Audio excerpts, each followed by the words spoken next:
very excited to play this matchup, especially because of the Xeno deck being played.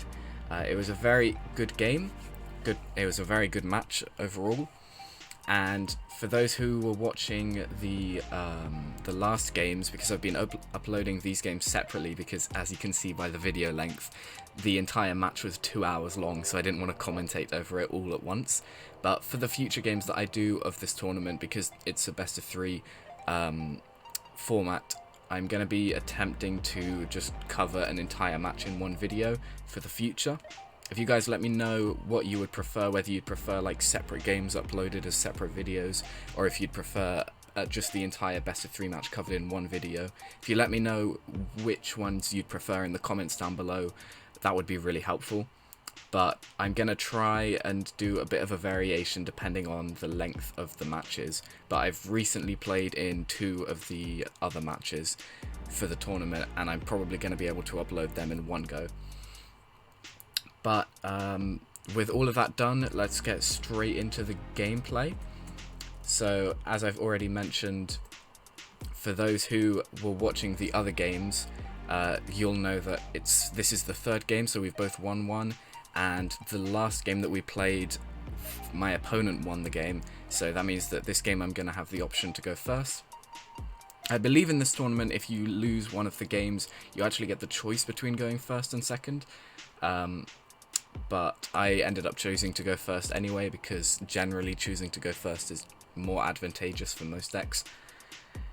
So here we're just deciding on the mulligan, and because this was quite a while ago, I can't exactly remember how this game played out, but I'll try and keep it up to date in the commentary.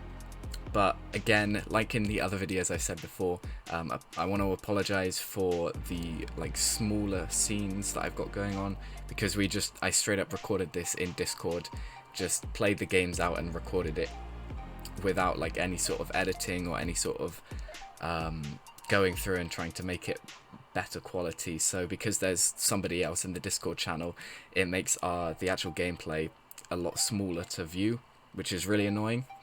But for future games, I've actually managed to sort out some scenes for webcam games, so I can use those when I'm streaming or when I am recording games like I am here. So if you're as excited as I am for those new scenes, because I am very excited to try them out and to show them off in a video for you guys, definitely stay tuned for any future content, because the scenes look really good. I've been working on them and they're really nice. But here, pretty standard stuff for both of the decks. I'm just swinging to mill 2 and passing. He's trying to set up his Unison with this negative energy explosion extra card. But I believe he whiffed on the first cast and just searched out an extra card. But here, turn 2, he manages to hit his Unison. And his leader is milling us both a card each because he's casting extra cards. And he's just filling up his drop area with his leader effect and with his mills to try and get to an early awaken, so that he doesn't have to keep milling himself when he casts extra cards. And so here he's able to awaken turn 2. I think every single game that we played he awakened turn 2, which is very impressive, because a lot of the games I would be milling cards from his deck from my leader swing that weren't actually Black Shadow Dragons. So the fact that the deck was able to consistently awaken itself on turn 2 without any sort of help from my deck was really, really impressive. Here he's using the Unison +1 and just passing turn. Like I've mentioned in the other games, if you haven't watched those, my main game plan for this matchup was to kill his Toa Unison as fast as I could, because his Toa Unison is able to put back 3 extra cards from his drop area every single turn with the +1 ability, and that's going to make it almost impossible for me to mill him out. I got very close the last game, only because he didn't see a Unison until very, very late into the game. And the first game I managed to kill his Unison pretty cleanly, and then I was able to mill him out. But here he's already got his Unison on 3 markers, he's putting back a bunch of extra cards, and I've had to charge a multicolor because I don't think I saw my Bojack Checkland this game. I think this was the only game I didn't see it, and I want to be able to get my multicolors down in the energy before turn 4, because on turn 4 I'm going to be dropping the Majin Buu Unison, and after turn 4 is when I'm going to be starting to play cards a little bit more proactively, just to build up a board so that I can maybe threaten his Unison a little bit easier. And I'm going to need the yellow energy so that I can do things like Arrival in my Bojacks and use the Bojack negate the Pirate's Pride. So having that yellow energy available to me is going to be really important throughout this game. Here he's just using more of his extra cards. I think that's his third negative energy explosion, so he's really digging for extra cards just to get those mills going, because it's a mill versus mill matchup, as the title will probably say. So he's just looking to mill me out faster than I mill him out. And that's why he's digging so much for these extra cards, because every time he plays an extra card, he's going to be milling me one. And so he can mill me very, very quickly. Here I'm swinging down his Unison to trigger his leader auto, or his leader blocker, before I drop the Majin Buu Unison. And that is so I have the potential to go for a double strike swing on his Unison. But he ends up just sparking negating with the Power Burst.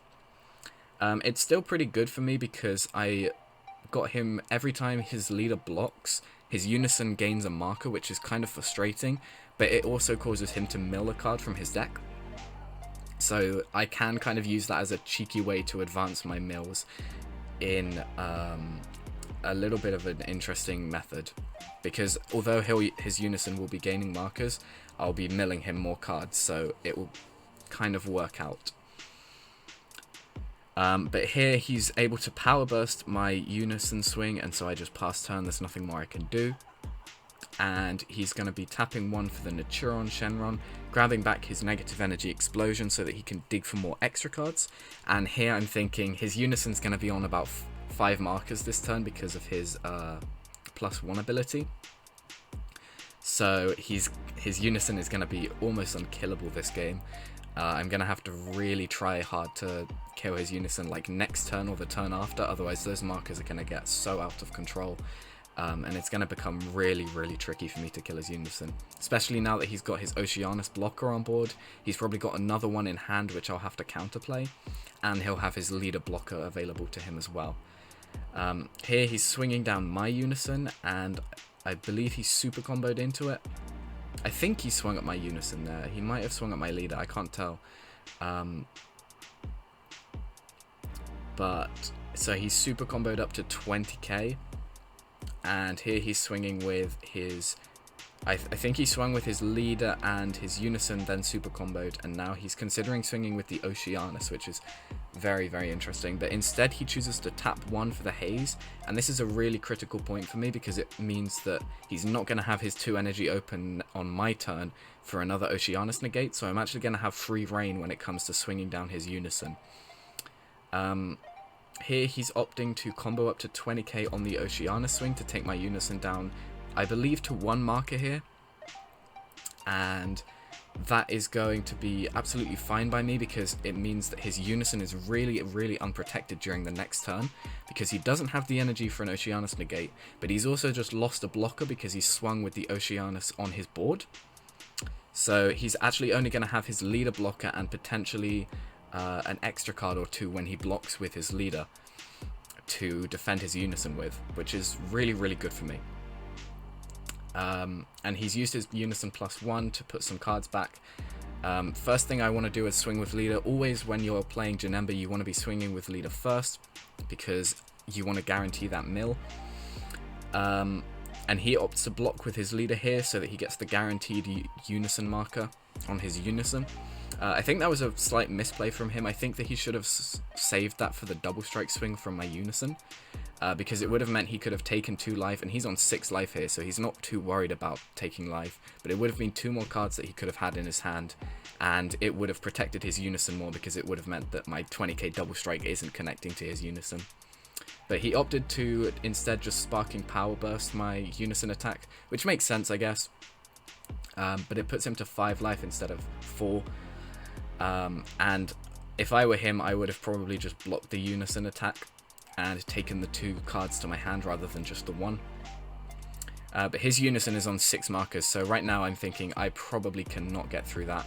But instead I'm just going to tap 4 for my AOD Janemba, and I'm going to use that to make him mill 3 cards. I don't want to swing with him because he could have some extra cards to mess around with it and potentially warp it or kill it.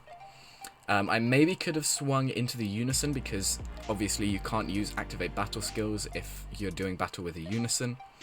So I could have probably swung with the Unison and taken a marker off there, so that was a slight misplay on my part. But I wanted to just play it as safe as possible and just immediately warp off the Janemba so that I got the guaranteed mill 3 and the guaranteed draw 1. And I've also, I think I used my Unison +0 that turn, which is why I've untapped an extra energy there. But my Unison is only on one marker here, I believe, so I need to be really careful about that. And I believe he swung down my Unison with his leader there, and so I decided to negate it because his leader becomes 20k on swing. So I want to make sure that I'm at least getting a little bit of advantage out for him killing my Unison. Like, I want to make sure that he has to combo in a little bit or something like that.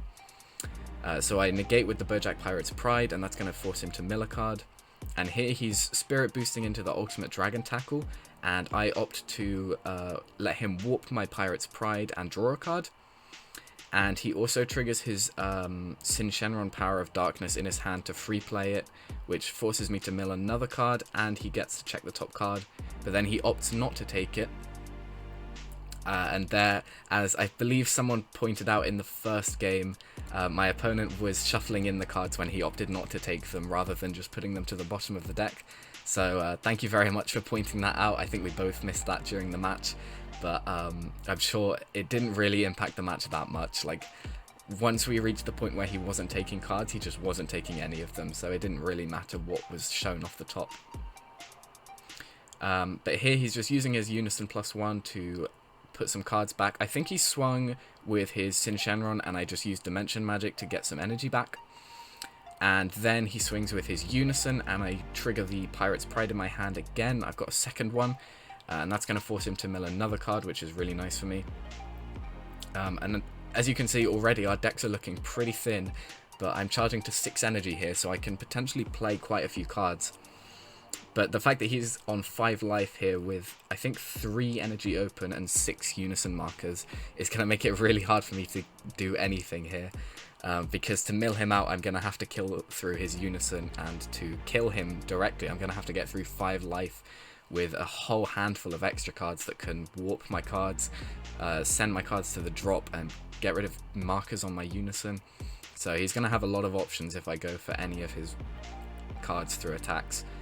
I swing first with my leader in case he has the Oceanus negate. As per usual, you always want to swing with leader first when playing Janemba because it advances your win condition, and if they have a floodgate negate like Topo or the Oceanus negate, you want to make sure that you're not locked out of a leader swing for that turn. So here he's Spirit Boosted in the Ultimate Dragon Tackle on my, I think I swung to his Oceanus, or I swung to his Unison and he blocked with Oceanus. I think that's what happened. So he Spirit Boosts in Ultimate Dragon Tackle, and I'm just going to let him draw a card from that instead of taking off my markers from my Unison. And then he uses Negative Energy Explosion, and I didn't manage to count how many cards were left in deck for each of us there because that was quite fast. But by the looks of things, from the amount of time that it took for each of us to count out, I think I have 1 or 2 more cards left in deck than he does. But it should be pretty close, but he's definitely going to be able to accelerate his deck size faster than I am because he can put cards back into his deck, whereas I cannot, and he's going to be milling me actually faster now just because of the amount of extra cards that he can cast in one turn because he's got 5 or 6 energy there. So here I'm just tapping 4 for my AOD Janemba, and again making him mill 3 and letting me draw a card. Really, really nice play again. This time I definitely don't want to swing to his Unison with that, so that's why I immediately used it, because he could have blocked with his leader and then casted some extra cards to kill it, and that would have been really, really bad for me because a mill 3 in Janemba is pretty strong. This is the point where I believe I stopped using my Unison +0. I learnt from my last game and didn't use it so greedily. Because I already have the untap from my AOD Janemba, and I'm planning to use D-Magic and take the life to untap a few more cards. So I actually have 5 energy available to me during my opponent's turn, which is really helpful for any sort of Bojack plays like a Rivals, or I could maybe cast some Galactic Busters, or using the Pirate's Pride again. I think I've already gone through 2 copies this game, but I think I run 3 at the moment, so I have a third copy available to me. If I have it in my hand, that is. Here he's swinging Unison, I think to my Unison, presumably, and comboing off the 2 battle cards on his board. And that's going to get rid of my Unison. My Unison has been sat on 1 marker for ages, so it did its job. It definitely put in some work. And here he was thinking about Spirit boosting in the Ultimate Dragon Tackle, but then we realized that he can't do that because I no longer control a Unison. And that's actually a big thing to note against Xeno, is that if you don't control a Unison against them, they actually lose quite a bit of advantage because they can't cast Ultimate Dragon Tackle, which is arguably the best extra card in their deck. And when they... it also means that they can't counterplay with the Ultimate Dark Dragon Slaying Bullet, I believe it's called. Although they can still use the Activate Main / Battle on that card. But yeah, not controlling a Unison against Xeno is actually a really, really big detriment to that deck, because it can slow down a lot of their advantage, and it especially slows down a lot of their mills, because the Ultimate Dragon Tackle effectively mills 2 with the leader auto. Here he taps 4 and overwhelms for the Fu the Dark Banisher, and I'm immediately going to counterplay with the Zamasu. I have to warp a card from my hand to trigger my Zamasu auto, obviously, because Fu the Dark Banisher is on the board, but the main reason that I did it was obviously it won't bounce the Fu back to his hand, but I can trigger the auto to draw a card and rest the Fu, which is really, really helpful, stopping him having 3 35k attacks on my leader, especially when I'm on 3 life, because I Sparking Negated with D-Magic is really, really helpful during this turn. Here he swings with his 20k Double Striker on my leader, and because he's still got 1 energy open, so I'm a little bit worried about what he could do with that 1 energy, and I want to be careful about going down to 1 life here. So I believe I end up comboing out or negating or something, but I'm just making him count out his deck again because I want to check if I can mill him out next turn. And I don't believe I can mill him out next turn, and I think he can probably mill me out next turn with the amount of cards left in my deck. When you're on like anywhere near 10 cards in deck against Xeno, they can mill you out in 1 to 2 turns. So here he goes for the Xeno attack, and I just tap 1 for Heroine's Lineage, and then I warp 1 for the Great Ape. I warp the Great Ape out of my hand for Fu the Dark Banisher's effect. So I steal his 20k Double Strike for my turn, which is going to be pretty helpful because he's now on 4 life, and he's got 6 markers on his Unison, so I can either go for his life here, because he only has 1 energy open, and his hand is likely a bunch of extra cards to try and mill me out, so he probably doesn't have much combo power, so I could potentially go for his leader here, and alternatively I can go for his Unison and try and mill him out. But the thing is that I'm scared of is, I think during his turn he could probably mill me out next turn. Maybe not without the Ultimate Dragon Tackle being live, because I don't control a Unison currently, but if I did control a Unison, he could definitely mill me out next turn, and even though I don't, he probably can still mill me out, because I think I'm on about 6 cards left in deck at this point, so he could just tap 6 for 6 extra cards and go for it. So I decide to make the choice that I'm not going to win the mill race. I'm going to have to go for his leader here. And because he's got only 1 energy open, he can't use Oceanus Negate. And he can only cast 2 extra cards. 1 with the 1 energy and 1 with the Spirit Boost effect on his leader. So he's actually going to struggle to defend, especially if his hand is full of extra cards, which I think it might be at this point. So I decide to just go for his leader here and try and take the plunge.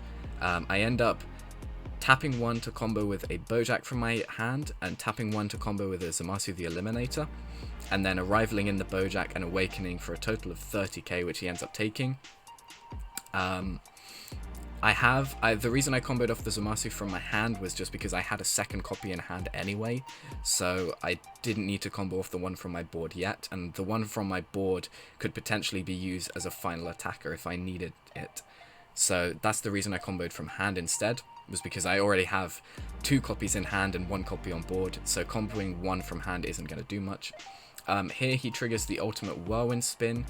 I believe he used Negative Energy Explosion to search for it, and then he used Ultimate Whirlwind Spin and then purposefully failed the search and just uses the second effect to discard a card and give his leader 5k for the turn, or 1k for the turn, sorry.